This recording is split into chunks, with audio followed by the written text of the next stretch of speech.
In an instant, I stole fatherhood from a completely innocent and kind man. The last thing I remember, screaming at the top of my lungs, please don't kill my baby. And she said, it's not a baby, it's not your decision. She hung up.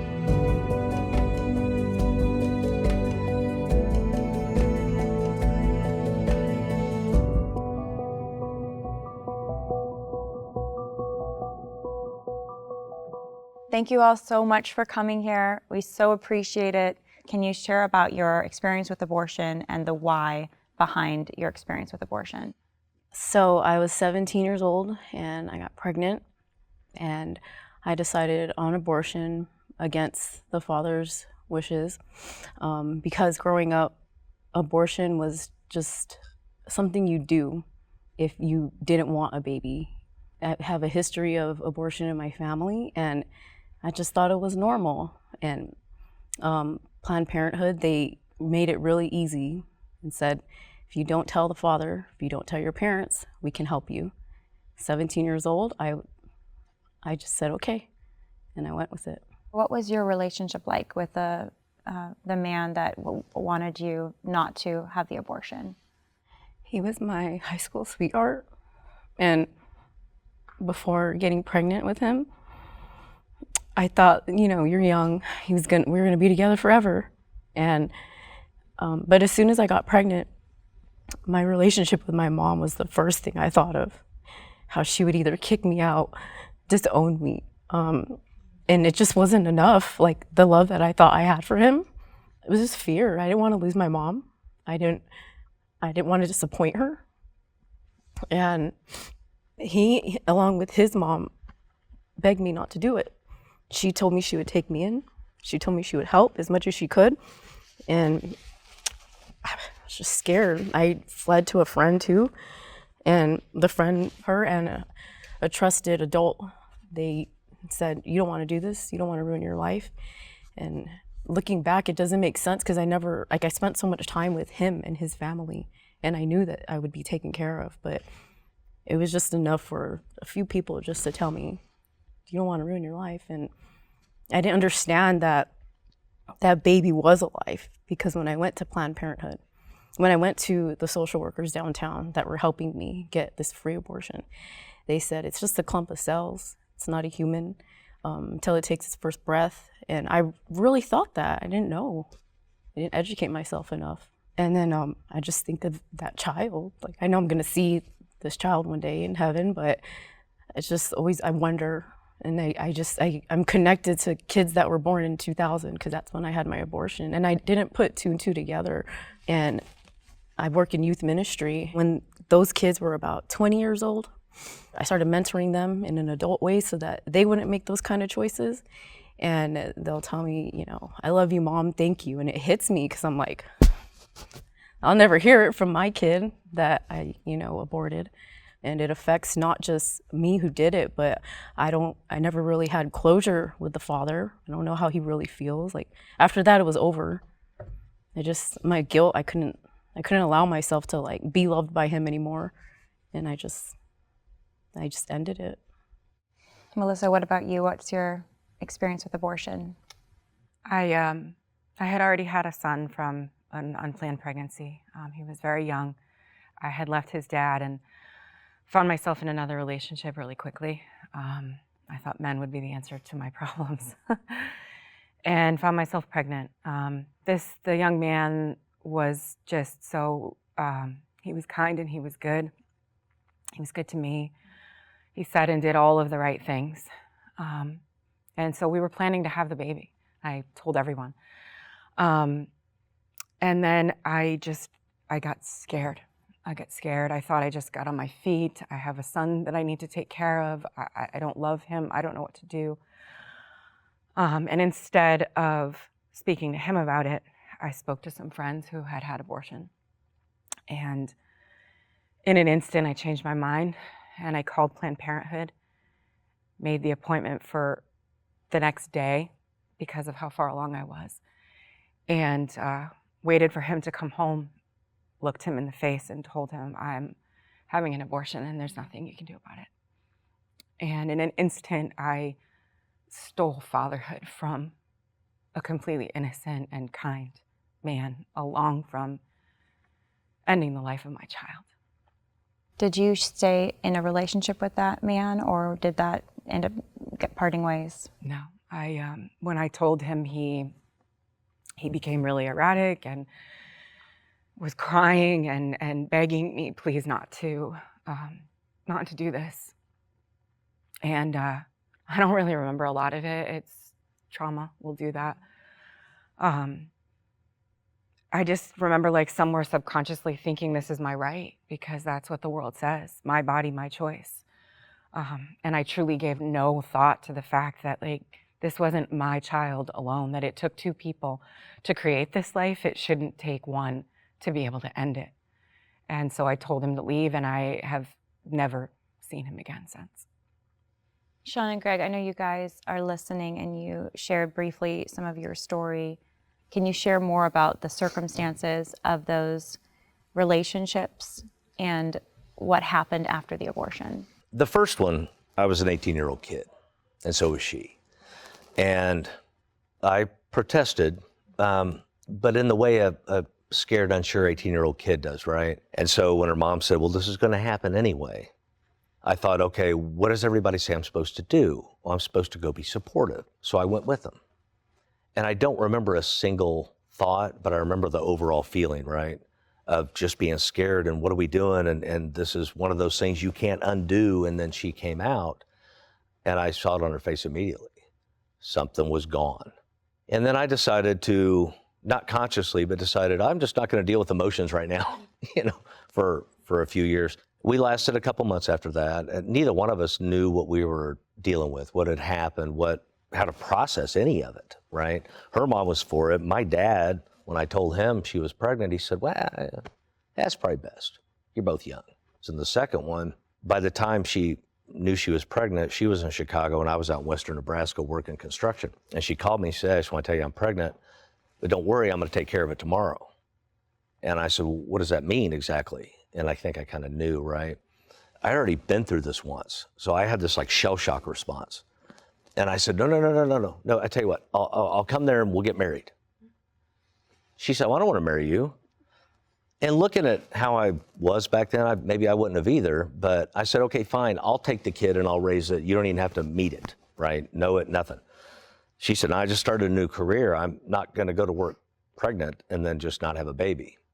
Like, well, let's give it up for adoption then. I mean, I was begging. I said, you know what, don't do anything. I'll be there first thing in the morning, from western Nebraska. Right now, I'm going to drive 16 hours. She said, don't bother coming. My appointment's at 7 a.m. and it'll be done by the time you get here. And the last thing I remember saying on the phone to her was, screaming at the top of my lungs, please don't kill my baby. I wasn't going to do this. And she said, it's not a baby, and it's not your decision. And she hung up. And I was in a panic. I just remember screaming and yelling at the top of my lungs and throwing stuff around my apartment. I think the second one was worse because I already experienced the first one. I already knew something was off, even though I wasn't dealing with it, if that makes any sense at all. It impacted the rest of, the next 10 years, unknowingly. Have you had other children or went on to have other relationships? Yeah, so I'm very, very blessed now. I have 4 sons that are adults, and as they got to the appropriate age, once I entered healing, I shared with them, look, this is what happened. This is how guys feel after that. And here's the cool thing, my 27-year-old has a almost 5-year-old daughter. And him and his girlfriend weren't married. And yeah, well, I raised them in the church, and we can go through all that some other time. But my point is, when he came and told me, he said, Pop, she's pregnant. And I'm like, cool. Waiting to, like, okay, where are we going with this? He said, don't worry. I already told her you're going to be grandpa. So that's pretty cool. That it's finding purpose in your pain, right? I didn't want to share that with my children. Every man wants their sons to think they're larger than life, right? And will be forever. But I wanted them to understand that if you get in this situation, this is how this is going to affect you. So and I get to see my granddaughter in a couple days. So, Sean, can you share more of your story? Yes. So whenever my girlfriend came to my dorm room and told me that she was pregnant, I sat down and just started thinking solutions. Like, how is this going to affect my life? What am I going to do? How are we going to make this work? And I must have been verbalizing that because she stopped me and she said, well, I'm not going to have the baby. I'm going to have an abortion. And that was counter to everything that I was raised to believe. I argued against it. I can't remember the exact conversations, but it got to the point where my dad drove 9 hours to be there the next day. Her mom flew in from even farther, and my dad let them know that he and my mom would adopt the baby, that there was no reason to go through with this. And they were just very clear that this was not in her plans. It would affect, her ability to graduate from college, the way that she expected, her ability to do whatever it was that she had intentions to do. This is the first time in my life that I felt truly powerless, that there was just not a solution. I sat in my dorm room for the remainder of that semester, didn't go to class, didn't go to take tests. I had a roommate who didn't know what was going on, but was kind enough to bring me food. Like, there wasn't a lot of emotion. It was more of a just, it's gone. Like, not just the baby, but everything inside of me. So that affected me greatly. I failed out of college. I ended up in a 7-year methamphetamine addiction. I was homeless, unemployed.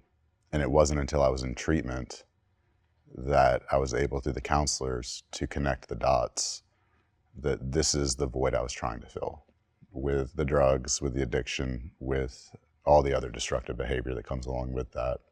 I wish that I could have stepped into more of a security role. I don't know that it would have worked, but I think that stepping into a role to ensure trust, to ensure that I would be there, to ensure that she understood that, focusing more on her and her concerns instead of being focused on the abortion and no, this can't happen. Maybe that would have helped. That's certainly how I would counsel someone else now in that conversation, because it didn't work the way I did it. And in me saying, no, you can't have an abortion isn't in any way addressing any fears that she may have had. I think I'd like to just speak to that. I agree. I definitely, I think any men that you could counsel to do that, because it's fear, ultimately. It really is. And also, I just kind of want to speak directly to you and let you know that the young man that I was with was kind and he was gentle. And he said, I love you and I love this baby. I'll do whatever it takes. And it wasn't enough. Although I encourage you to continue to let men know that it is so incredibly important. do you think there could be influence for the man to really stand up and say, hey, look, I know you're scared, but we'll figure it out? Yeah, I do. And that's why I wanted to start by saying, please, yes, that is the way. That really is the way. I genuinely think, that if more men would stand up and realize the incredibly important role that fathers play in a child's life, no matter what your circumstance looks like. I mean, I grew up in a broken home and it impacted me greatly, greatly. I probably wouldn't have had a teenage pregnancy, to be completely honest. I love my father. I don't blame my father. He did the best he could, as did my mom. But fatherlessness is an extreme problem. And I think that sometimes young men may use the idea that they are powerless as an excuse. Yeah. To turn around and not look for other options, to not have the hard conversation. I mean, honestly, I didn't know I was powerless until I was told that I was powerless. So I think that men may use that as an excuse to say, well, there's nothing I can do, so I'm going to support you. Absolutely. And it's an excuse to abdicate their responsibility to protect and to provide for their own children. And not only that, it's become so socially acceptable that dare a young man should say that he's against it. There are a large amount of women who would dare suggest that it's patriarchal. It's now you're taking this masculine role and you're thinking that you have a right and a say And the reality of it is you actually do and should have a right and a say. Sarah, what do you think, listening to the stories at this table and, looking back on your experience? I want to say sorry, like kind of piggybacking off of what Melissa said. Sorry that your voice wasn't loud enough. I mean, I agree with her. At the end of the day, there's nothing for me like that he could have said. I feel like it warms my heart to know that after all these years, you guys still do care. Like, because I always wondered if he even really cared. I don't know. In a way, I thought that he wanted me to keep the baby to trap me. So there was that part of my story too. But it makes me, I don't know, I find a little, I don't want to say I find joy in your pain, but knowing that you still think about your unborn child, it makes me happy that you haven't forgotten, because I'm never going to forget. I hope the mother of that child, I hope they don't forget. And I hope God uses them in a way where they can bring light to the situation and raise awareness and just educate the youth, because the youth isn't being taught about this stuff. They're just being, I really do, and I'm just learning this is all new to me, what Planned Parenthood, like the agenda behind it all. And looking back in high school, I'm like, yeah, that's right. They somehow infiltrated the school system to teach sex education, but that's not. They have an agenda and they're succeeding, so. Well, and me and the men in the position we were in, we owe you women an apology as well. You didn't get pregnant by yourself, right? And I don't say that to be flippant about it. I've thought about it a lot over the years, and the reality is, the position I was in to have that decision, that choice taken from me, I put myself there, right? I chose to do the things that would make that a possibility. So it seems like it's just semantical hair splitting, but it really is a paradigm shift between this happened to me and I'm a victim for the rest of my life, or this happened and what was my role and responsibility in it. And that's part of the amends process of recovery and healing. But so I just wanted to say that a man put you in that position. So to not place all the blame on you, I guess is what I'm saying. Do you have, what has been your journey for each of you to process the abortion and to find healing after the abortion? I mean, for me, I lived for well over a decade with horrible PTSD. I overdosed, actually, not that shortly after my abortion. I already didn't feel so great about myself, and this was the nail in the coffin. For me, it just solidified that my life really didn't matter. I had a surgical abortion, and it really wasn't until, honestly, just a few short years ago that I finally allowed myself to even look into and watch what actually happens. And if I had known that, I would never have done it. I wouldn't have. I mean, I don't know what I thought was happening, like the baby was just going to magically just be gone or something. But I didn't know that my baby was going to be ripped limb from my womb. But the weight of it was just crushing. It was unbearably crushing. I would have flashbacks. I would have nightmares. Certain sounds and smells would trigger me. I fell harder into addiction. I fell into the arms of a very abusive man. I don't know how I survived, to be completely honest. So it wasn't until the Lord really spoke to me, like quite literally. And in my spirit, I heard, we're going to walk through this now, and then you're going to go out and help others. Then just a few short years ago, it hit me. Like I said, that I stole fatherhood from someone. And there's nothing I can ever do to make up for that. There's no amends that could be made. There's no amount of I'm sorries that can give this man his child. I don't know if he's married. I don't know if she knows. I don't know if he has been able to have children. I mean, there are hundreds of different ways that this could have gone, and I'll never know. I don't feel, to me, I feel like it would be more, it can't be about my absolution. It would have to be about peace for him. And I never really thought about the fact that, he was involved too, and we were not married, and we'd only been together for 3 months. It's hard to not take full responsibility. It really, truly is. But I appreciate what you said. So thank you. Sarah, how have you found healing? I found healing through Jesus. Amen. I was 19 and I joined the Navy, and I was saved in boot camp. And one of the first conversations was God saying, just showing me the sanctity of life. You know, joining to offer up my life, sacrifice for the country, that was one thing. But I'm like, what do you mean by that? And just slowly but surely, he just worked that memory, that trauma, what I had done. And it just helped me like show myself, like, how do I surrender life? What does that mean, God? And I say this because growing up, I never wanted to have kids. I wasn't that person that wanted to have a bunch of kids. I wanted to be a career-driven woman and climb to the top somewhere. 19 years old, and then I meet my husband. Healing is through my children. God gave me 5 kids. Like, what am I gonna do with all these kids?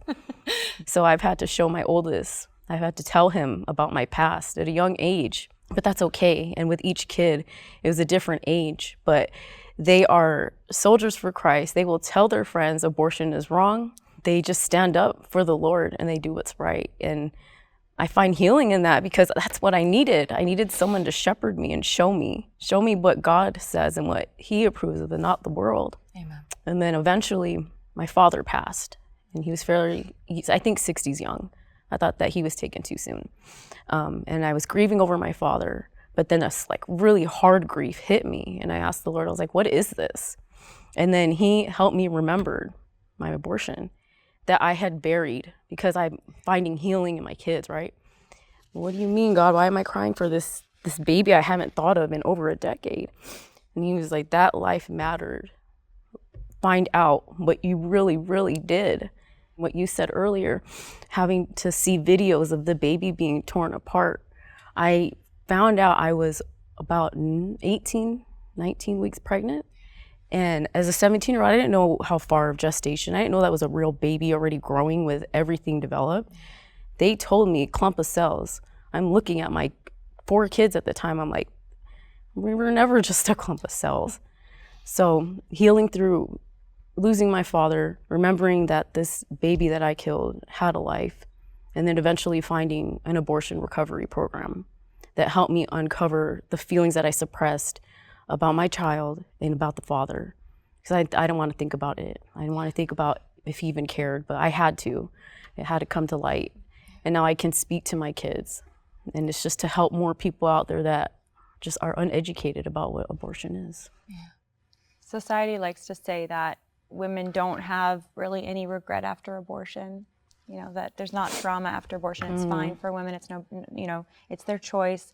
And then society, I think, especially likes to double down on, not everyone in society, but a lot of society, that men definitely have not only no choice, but men should not be affected by abortion. Like how, you know, that's not something for you to feel about because it's not your body, it's not your choice. Have you been able to find healing, and how have you been able to find healing after the abortions of your children? I was guided by the counselors in treatment to name my son, and I named him Michael. I wrote a letter to him. I wrote a letter to my younger self. I wrote a letter to the mother. And then it was on a men's retreat that I shared my story. And there's something different about men being in the company of men and sharing the things that have affected them. It just creates a connection that I cannot create that same connection by sharing my story with a woman or with women. You know, and some of these men shared stories that are completely unrelated to abortion, you know, but I feel a connection there because men don't share. And these weren't like, hey, let's go out in the woods, you know, and dance around a fire and then cry types of men's retreats. Like these were real men. So that kind of opened the door because what happened was understanding, connection, and lack of judgment, you know. And then there was connection with people other men who had experienced similar stories. And I continued doing that multiple times. And then I joined the board of a pro-life pregnancy center, and through that I shared my story publicly. And the response that I got from that allowed me to feel comfortable with continuing to share. And I think that's how I'm healing. Like, I think I'm healing by doing what we're doing right now, by sharing, trying to allow some other young man to have that connection and not feel alone and not wonder what to do. You know, and then I have 5 kids too. The first one we adopted, on the day he was born, I got a call, and a friend of mine who's an attorney said, the doctor just called me and this child's been born. Do you want him? And we just said yes. This lady who was not in a relationship, she was on drugs. She knew that she couldn't take care of this child, carried him to term.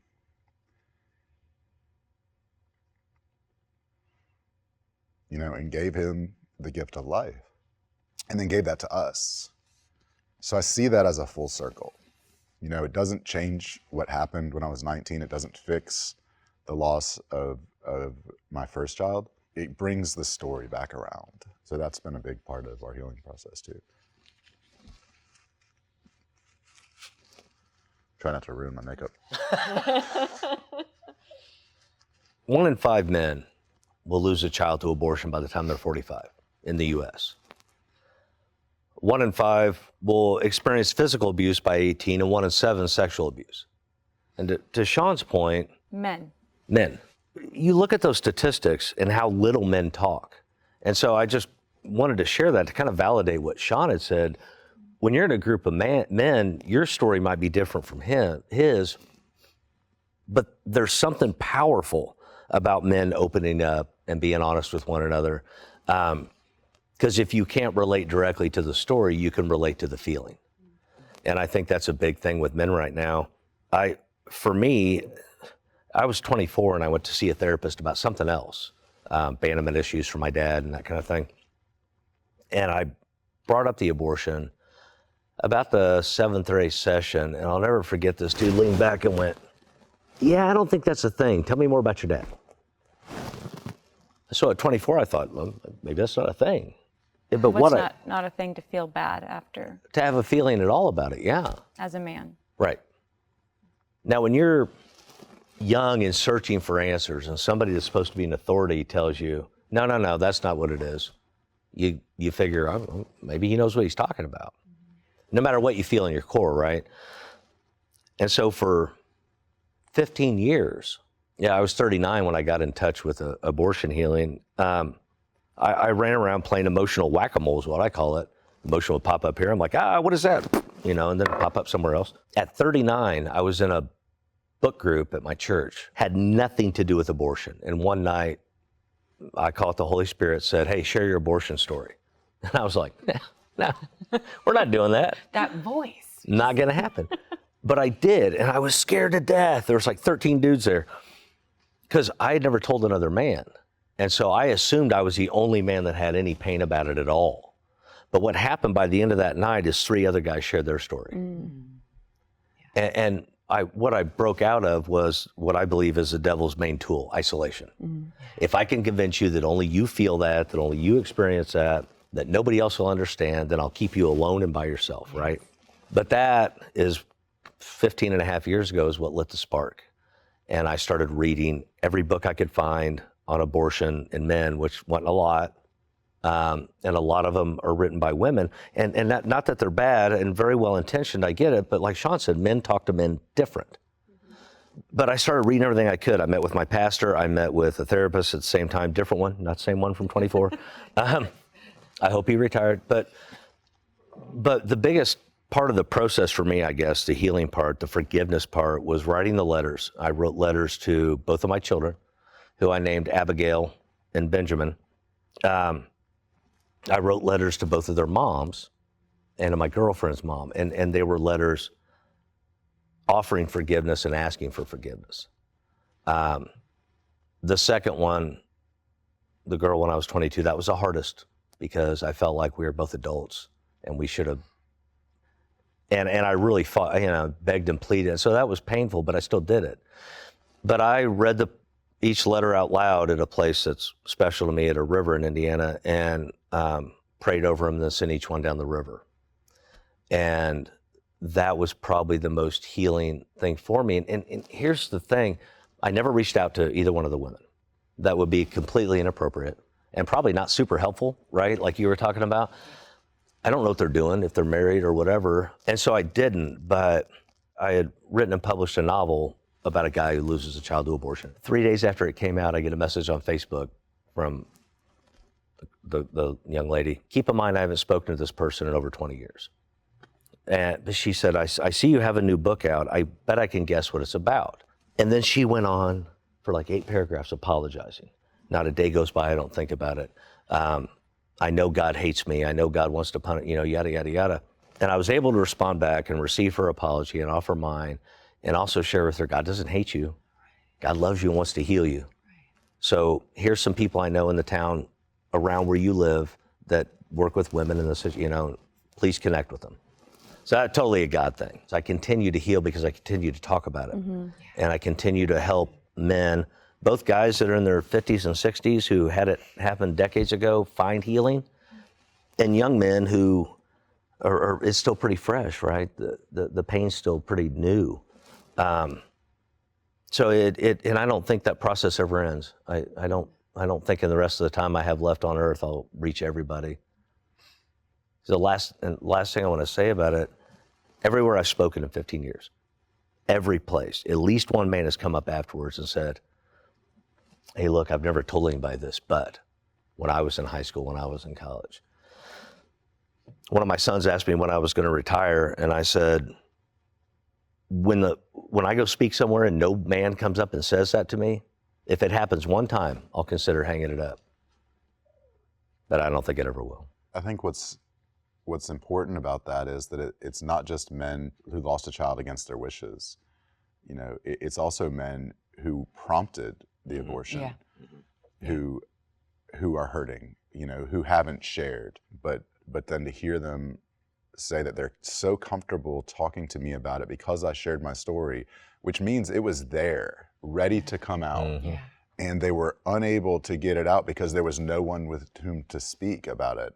And so to come up and say, I forced or I, led the mother of my child to have an abortion, it's not just a matter of healing men or men needing healing who have been in the same position that Greg and I have been. There's also men who need healing who are on the other side of it.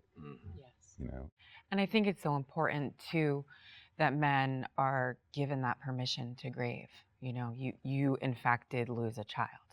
And when the Lord prompted me on a day that I was supposed to be giving my testimony in DC about my abortion to say, hold on, I want you to write that letter. And what that letter was an open letter to the father of the child that I aborted.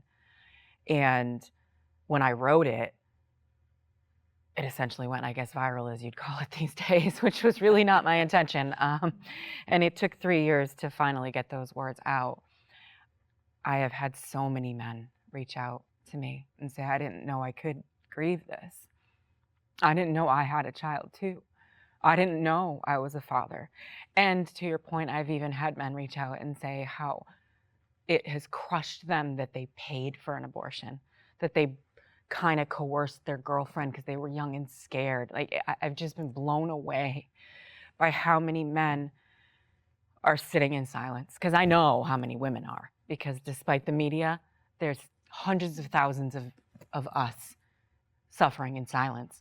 But the reality of it is there's hundreds of thousands of men too. And they really can't, they feel there's no space for them to go with this pain. When the men reach out to you like that, when they let you into that part of their existence, what do you do with them? Like, what do you tell them? Do you have somewhere you send them to try to connect with healing, or? I definitely do the best I can if they don't already. I've been blessed to be able to make connections all over at this point, because healing is just so important. For me, I feel like it's part of my healing. It's part of what the Lord is doing to redeem my story, right? It says that the Lord will make beauty from ashes. And this was the worst ashes I could have imagined ever in my life. And the verse in the Bible that says that we're able to comfort others with the comfort that was given us. So when I am able to extend my hand, extend an olive branch to a man, for example, like Sean, to say, look, maybe you're never going to hear you're sorry from that original woman who I wish so desperately would tell you that she's sorry, but I'm sorry. because that never should have happened. And to let a young man or an older man know that, look, what you did at 15, it doesn't define you anymore. The Lord sees you and he loves you and he forgives you. And there is healing and freedom. That's the best part. So that's kind of, and then sometimes they allow me to share their story, which it's just like the fact that the Lord allows me to be this vessel is just mind-blowing. It's mind-blowing. He took my biggest regret, my worst mistake, my greatest sin, and has allowed others to find freedom because of it, and I could never ask for anything more. I would suggest that they not only have permission to speak about it, but an obligation as a man to come forward and share that regret that they have, because that is the only way for other men to be aware of that. And honestly, it's the only way for women as well to be aware that men are feeling this regret, is if men are willing to come forward and share their experience and how it has affected them or how it is affecting them now. And it can kind of change the narrative from men, it doesn't affect men, as you put it a moment ago, because it does affect men. I mean, it would affect any father to lose a child. And it's just, at what point in time does your brain and your heart make the connection that you've lost a child? My message would be to find Jesus, pray to the Lord, go to your local care pregnancy center. They have a ton of resources. They've got prayer groups, they have counselors, and just reach out. Don't suffer in silence anymore, because there's a bunch of us that have experience with what they're going through, and a lot of us have went through the healing. We just need to do better, educating people, helping them understand what abortion truly is. Mm-hmm. And it shouldn't be an option, because now we'll be forced as humanity to really grow and help and understand each other and not just resort to murder. I think I would like to speak in particular to the women that are sitting in the chairs at our churches, because the reality of it is 4 out of 10 women were attending church when they had their abortion. I wasn't, but these are what the statistics show. And I think the church needs to remember that Jesus called out sin in the utmost of love. And I want these women and these men who are sitting there silent in shame, hoping and praying like I did for over 2 years after becoming a Christian, that no one would ever find out this dark secret, to know that the Bible tells us that your sins will be cast as far as the east is to the west, and that actually includes abortion. God is not up in heaven thinking that you have done more egregious than anyone else possibly could have, because I have talked to way too many women who believe that's the case. And I want them to know that there is hope and there is healing, and that Jesus is not mad. He is there with open arms, open arms. You know, there's a quote that keeps popping in my head as Sean was talking especially. It's from William Paul Young, who's an author, and he said, I guess since most of our hurts happen through relationships, so will our healing. If you're a man or a woman having any kind of feelings about an abortion loss, you can't do it alone. You can't figure it out alone. Share, be open, be honest, wherever you're at. You don't have to have all the answers, but stop the isolation. I think that's the biggest thing. After everything that everyone here at this table has been through, society says it should be a choice. And maybe some would say, yeah, it should be a choice and men should choose. But if they both choose to have the abortion, then it's both their choice and they should have it. If one disagrees, then maybe they don't have it. I mean, you can make any kind of arguments, right? I mean, I don't want to oversimplify it, but we're talking about taking a life, and I don't think the law should allow anyone to choose to take another life. And I think that is where the laws got it backwards, or the people who write the laws or pass the laws, is that we're talking about taking a human life. And in any other context, at least now in America, in any other context, that is illegal. And there is no reason that it should not be illegal now. And the only way to allow it to be a choice is to permit the lie that it is not a life. You know, in essence, changing the definition of terms in order to allow your argument to be effective for your purposes. So, you know, as far as the question of should men have an equal choice, I think that's a really slippery slope for the reason that you brought up, because that doesn't solve the problem. There are men who abdicate responsibility. I think that, abortion serves no one as much as it serves weak men trying to escape responsibility. Yes. And I think that men have propagated abortion, much more than women. Absolutely. My situation is what my situation is, and it's similar to Greg's, but there are plenty of men who are the ones prompting the abortion. And so, men can't be let off the hook, and we shouldn't just say, well, if the dad wants to have the baby, then there's just going to be a legal battle. I think it should be a clear law that no, like you can't take a life, and that's it. And an abortion is the taking of a life, and therefore abortion should be illegal. Your stories are incredibly powerful for those listening, so thank you for making the time to be here. Thank you. Having us. I felt really grateful today to be able to give support and care for someone who also had an abortion and made that choice on their own without the consent of the father. To hear Sean's story, who experienced what I experienced, to hear the stories of two women who were on the other side of what Sean and I experienced, and how that impacted them, there's healing in that. Being able to sit face to face with men that spoke up for their child, knowing that they fought, and 10, 15 years later, they still care about that aborted child. That was very powerful for me.